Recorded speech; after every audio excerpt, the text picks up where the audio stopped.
Hello everyone, this is Nitish and we have started an initiative called Plums series which is Prelims Level Up MCQ series. Here we discuss 5 MCQs daily and this will help you in your UPSC preparation. Today is episode number 270 and I am dealing with economics MCQ. But before starting this class, I would like you to please subscribe the channel and also like and comment on videos. These contents are free of cost, so for test series and foundation video, you can contact to Vysh sir on WhatsApp 7200 681 675. So let's begin. Today's MCQ number 1. Which of the following statement best define the term blue chip company as often heard in the news? Option A. Top performing stocks of only IT companies. Top companies involved in fabrication of semiconductor chips. Those companies that deal with commercial naval ships and trading. Large and well recognized companies with a long history of sound financing performance. So try to answer this question in 5 to 10 seconds.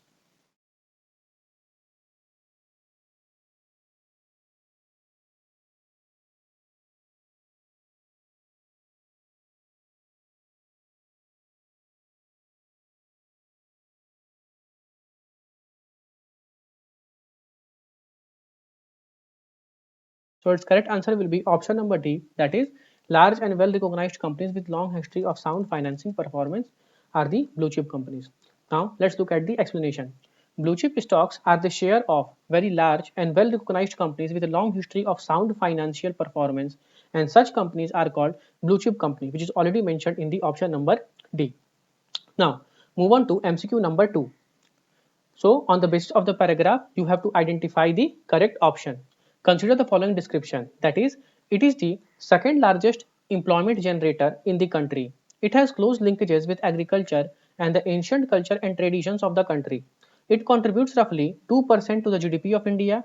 Recently, for its promotion, PM Mitra scheme has been launched. Which of the following industry has been described in the above paragraph? Option A, textile industry. Option B, construction industry. Option C, tourism and hospitality industry. And option D, gems and jewelry industry. So try to answer this question in 5 to 10 seconds.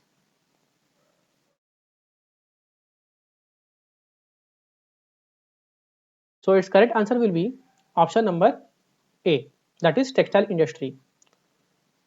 And here the explanation is already mentioned in the question itself. So additional information is not mentioned in the next slide. So try to read it from the question, that description of this option, that is textile industry. Now MCQ number 3. One nation one standard scheme is related to which of the following? It is about developing different templates of standard for a given agricultural product. It is about synergizing standards adopted by various standard development organizations in the country. It is about the nationwide portability of the ration card under National Food Security Act. And last option is, it is about enabling seamless travel by different transport system across the country. So try to answer this question in 10 seconds.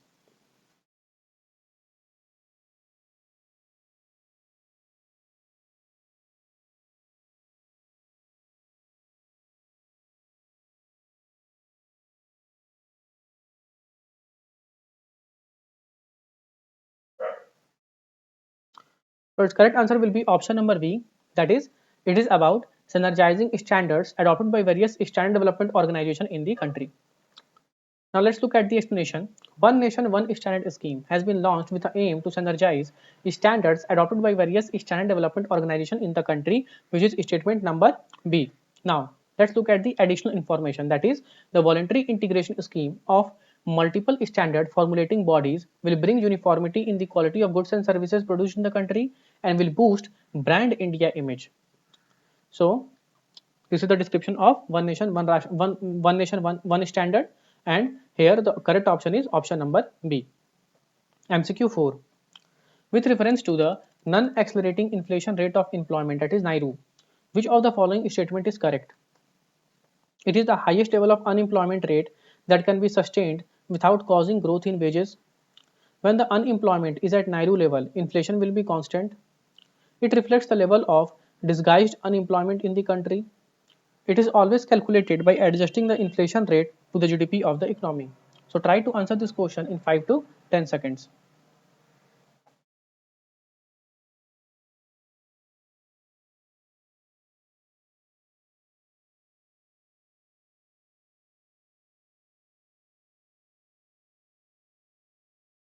So its correct answer will be option number B, that is when unemployment is at Nairu level, inflation will be constant. Now let's look at the explanation. Non-accelerating inflation rate of unemployment is the specific unemployment rate at which rate of inflation stabilizes and is constant. Inflation means neither increase nor decrease, which means inflation is constant. When unemployment rises above Nairu level, inflation decreases. When unemployment drops, inflation increases. So this is the explanation of non-accelerating inflation rate of unemployment. And here option B is the correct option. MCQ number 5. In which of the following situation will the inflationary gap occurs? It is a situation where inflation has exceeded the targeted limit of 4% set by the government. It is a situation which occurs when aggregated demand for goods and services exceeds the total production. It is a situation where potential GDP exceeds real GDP at full employment level. And last option, it is a situation where aggregate supply of goods and services exceeds the aggregate demand. So try to answer this question in 5 to 10 seconds. It is basically a conceptual question.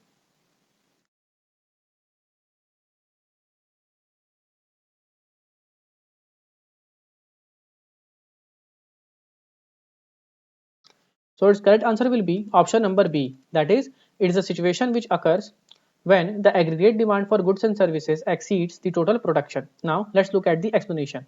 An inflationary gap exists when demand for goods and services exceeds production due to factors such as high level of overall employment, increased trade activities, or elevated government expenditure. Thus, aggregate demand is higher than aggregate supply, which means inflationary gap has occurred, which is option number B. So that's all for today's class. Hope you like the video and content. So next episode will be tomorrow. So please subscribe and stay tuned. Thank you.